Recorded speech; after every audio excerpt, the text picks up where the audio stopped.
325 খ্রিস্টাব্দ নিকেয়া ধর্মসভা থেকে শুরু করে এখন পর্যন্ত 1600 বছর ধরে নিস্তার পর্ব কি হয়েছিল যখন স্বর্গরাজ্য কাছে এসে গেছে? এটা অদৃশ্য হয়ে গিয়েছিল। নিস্তার পর্ব, যেটাকে প্রতি বছর পালন করতে হতো, সেটা দিয়াবল অর্থাৎ শয়তানের দ্বারা পদদলিত হয়ে শেষ হয়ে গিয়েছিল এবং 1600 বছরেরও বেশি সময় ধরে আর পালন করা হয়নি। এছাড়াও নিস্তার পর্ব আবার কখন প্রকট হয়েছিল? মরুভূমির ভবিষ্যদ্বাণীর দিকে দেখলে নিস্তার পর্ব আরও একবার কনান দেশে প্রবেশ করার ঠিক আগে, অন্য কথায় স্বর্গরাজ্যে প্রবেশ করার ঠিক আগে পুনরুত্থিত হয়েছিল। যেভাবে ঈশ্বর যিহোশূয় ও ইসরায়েলীয়দের কনান দেশে নিয়ে যাওয়ার আগে নিস্তার পর্ব পালন করতে বলেছিলেন, স্বর্গরাজ্যে প্রবেশ করার আগে ঈশ্বর আমাদের নতুন নিয়মের নিস্তার পর্বের বিষয়ে জাগ্রত করেছেন।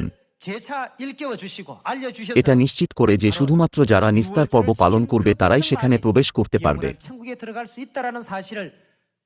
মোশি